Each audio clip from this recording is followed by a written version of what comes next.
कप्तान की कॉल हुई है, जब भी कप्तान ने पुकारा है तो लोग जो हैं वो निकले हैं और इसी तरह से निकले हैं। और अल्हम्दुलिल्लाह आप देखें कि ये जलसा जो है ये रात तक जाएगा और जौक दर जौक काफ़िले जो हैं वो पूरे पाकिस्तान से आ रहे हैं। हमारे बहुत सारे काफ़िलों को रास्ते में रोका, बहुत सारे लोगों को गिरफ़्तार किया, जैसा कि सिंध के अंदर जो है वो गिरफ़्तारियाँ की गई, पंजाब के अंदर गिरफ़्तारियाँ की गई। अभी भी अगर रास्ते में देखें तो हमने आज बड़ा देखा कि मुख्तलिफ हर्डल्स थी जिसमें उन्होंने ट्रैफिक को बिल्कुल बंद किया हुआ था और उसके बावजूद लोग जो हैं वो कहीं ना कहीं से निकल कर, और हम भी मुख्तलिफ रास्तों से आए हैं। सर अभी ये भी सुनने में आ रहा है कि ये रात आप लॉन्ग मार्च के ले के इस्लामाबाद की तरफ जाएंगे, यहाँ से ये सारा काफिला लॉन्ग मार्च की सूरत में इस्लामाबाद जाएगा।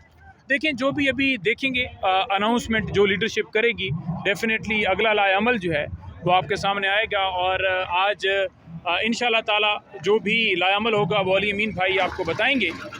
आवाम पुरजोश है, क्राउड पुरजोश है, लोकेशन जगह की बड़ी अच्छी है, तो तमाम मेरे दोस्त और भी जो हैं, और इंशाल्लाह ताला ये रात तक रहेगा। मज़ीद जल्दी से जल्दी आप पहुँचें। आप ये ना समझें कि 2 बजे ख़त्म हो जाएगा या 3 बजे 4 बजे ख़त्म हो जाएगा, ये लंबा जाएगा। लाइटिंग का, हर चीज़ का, साउंड का, हर तरह का इंतज़ाम है और इंशाल्लाह ताला आज आप देखेंगे कि एक भरपूर पावर शो। सर यहाँ पे इंतज़ाम है पंजाब में दाखिल होने के लिए और इस्लामाबाद के अंदर दाखिल होने के लिए पंजाब पुलिस और इस्लामाबाद पुलिस जो हैं उन्होंने भी अपनी पूरी तैयारी की हुई है। कंटेनर्स खड़े किए हुए हैं, कैदी वैन्स वहाँ पे खड़ी हुई हैं। अगर आप यहाँ से लॉन्ग मार्च की सूरत में वहाँ पे जाते हैं तो आप कामयाब हो जाएंगे। देखिए ये वैन्स जो हैं ये पहले भी खड़ी रही हैं, ये पहले भी आती रही हैं। ये पुलिस वाले पहले भी हमने देखे हैं कि 4-4 हज़ार की नफरी कट्टी पहाड़ी पर लगा दी गई, लेकिन जब आवाम निकलती है ना तो आवाम अपना रास्ता खुद बना लेती है। तो मैं ये समझता हूँ कि ये टाइम जो है इसमें तमाम इदारों को देखना चाहिए कि जनाब ये आवाम है, आवाम अपनी राय रखती है और एक एहतजाज करना ये उनका हक़ है। और वो मुल्क के अंदर नाइंसाफ़ियों के ख़िलाफ़ निकल रहे हैं, अपने लीडर के हक़ में निकल रहे हैं, उनके साथ जो नाइंसाफ़ी हो रही है उसके लिए निकल रहे हैं, या जमहूरियत आइन की बालादस्ती के लिए निकल रहे हैं, तो कौन सा जुर्म है?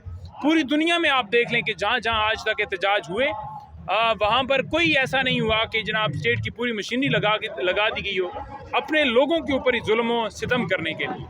तो बिल्कुल जो है वो हक़ है और इस हक़ को बिल्कुल सलब नहीं करना चाहिए।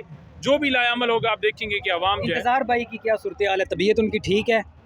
इंतज़ार भाई की जो सूरत हाल है वो ये है कि इंतज़ार भाई के ऊपर जो है वो तशद्दुद भी हुआ है और इंतज़ार भाई को जिस तरह उनको मेंटली टॉर्चर किया गया, जिस तरह से उनको जो है वो उनके साथ ट्रीट किया गया, उनकी अबडक्शन, उनका अगवा और जिस तरह जो है वो उनके साथ ट्रीट किया गया, ये आप देख लें कि पाकिस्तान जो है वो एक अगर देखा जाए तो एक आज़ाद रियासत है, लेकिन आप सूरत हाल देख लें। लेकिन मैं आपको एक वाज़ेह पैगाम इंतज़ार भाई की तरफ से दे दूँ कि इंतज़ार भाई बड़ा कैटेगोरिकली वो कह रहे हैं कि मैं कल भी इमरान खान के साथ था, मैं आज भी इमरान खान के साथ हूँ और मैं इंशाअल्लाह ताला मरते दम तक इमरान खान के साथ खड़ा रहूँगा। सर ये सवाल उठ रहे हैं कि 1 करोड़ रुपए का तावान का कहा गया था, तो मुझे ये बताइएगा कि आपसे कोई राब्ता हुआ था?